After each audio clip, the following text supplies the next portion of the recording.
If your shots feel weak, soft, or just lifeless, there's one thing you're missing, and it's not just your grip, your stance, or your swing speed. It's something deeper, something you've never been shown before. But once you feel it, everything changes.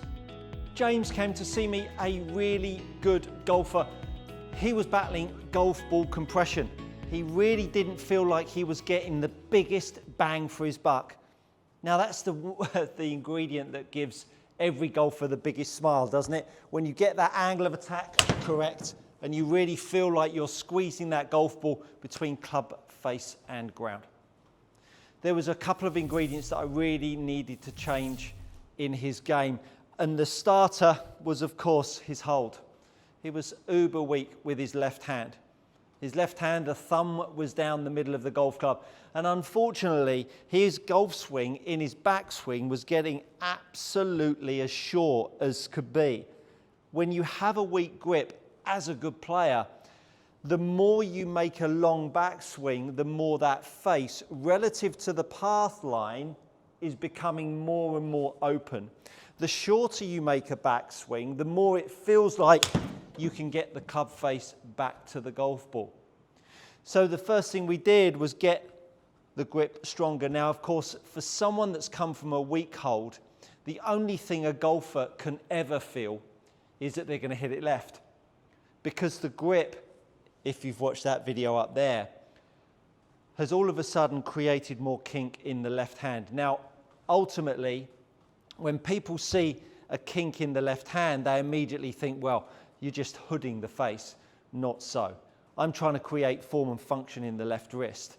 So if you get the grip in the right spot, and if you haven't done so, get yourself into the press-up position. Put your fingers pointing away from you. Goodness me, the things I do for YouTube. Get the fingers pointing away from you. Pop your hand on the grip. Take hold. And you can see how I've got that kink in there.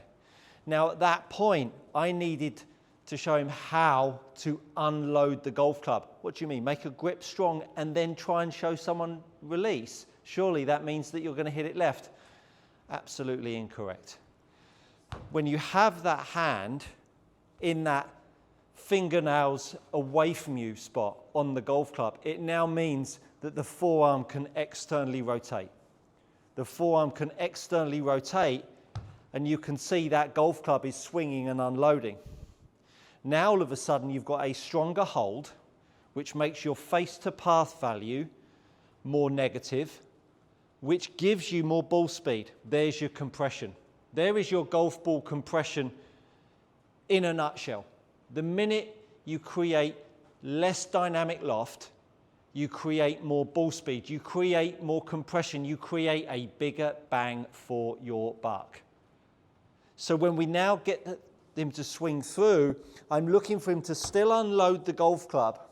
There's the pressure and there's the swing. There's the pressure down on the grip. There's the swing of the club head.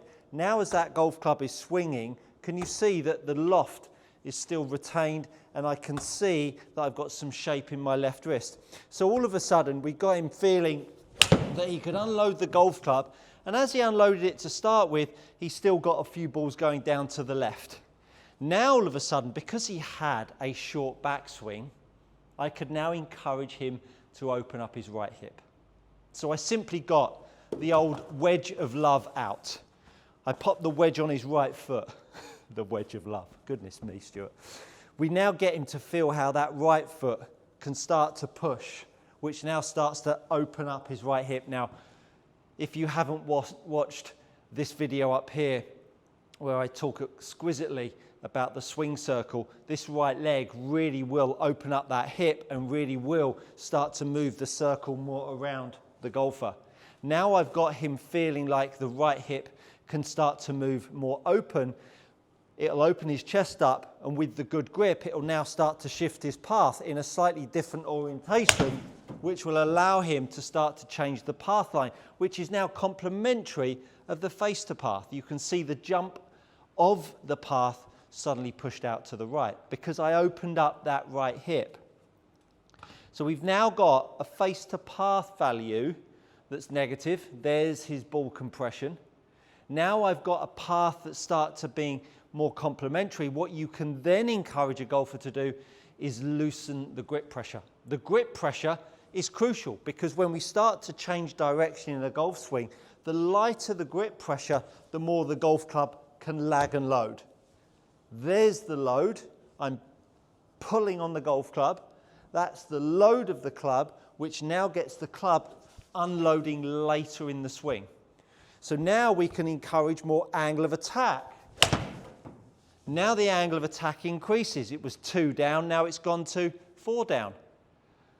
Now the path is still straight because the right hip is further back and we've got an angle of attack and a face to path value. Yes, angle of attack and face to path value that works hand in hand.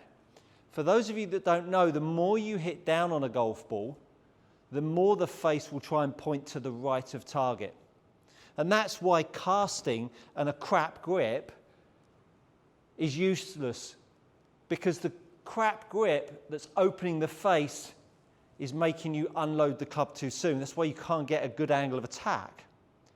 So this grip, this right hip, all of a sudden gave the golfer more room and a feeling that the face wasn't going to point right.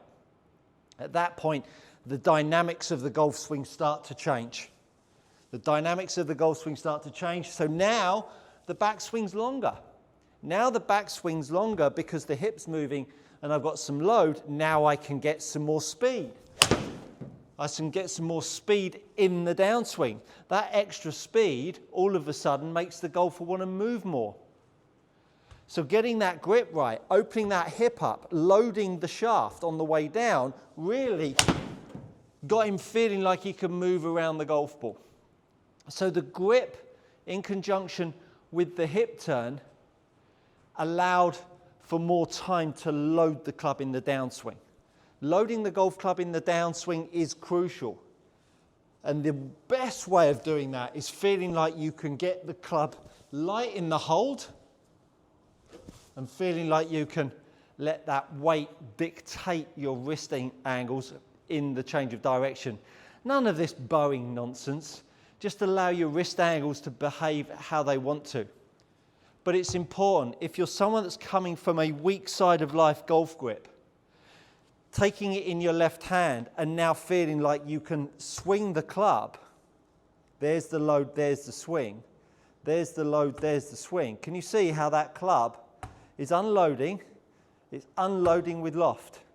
It's not unloading with flip and turn down as many people will want to jump in on.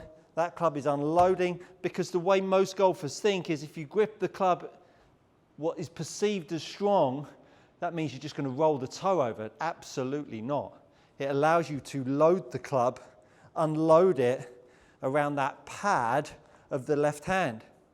I'm unloading the golf club. I'm not flipping. If I was flipping, I'd be turning the back of the left wrist down. So you've got this sequence now that the golfer has got that allows him to load the club, there's the energy, and unload the golf club down at the bottom. That dynamic loft that you produce at strike is where your ball compression is coming from. On top of the fact that you've now got an angle of attack that will be able to survive. The more you strike down on a golf ball, if the face to path value isn't correct, you're going to soon sacrifice it. Because the more I strike down, the face is still looking left. I can strike down even more. Yet the face doesn't want to point to the right. Trackman, good old Trackman. Let's give that one another go. Strike, oh, there it is, it did get it. Just had to think about it. So you can see at 8.8 down, the face was still looking left. But now I can start to feel like that's the pinch.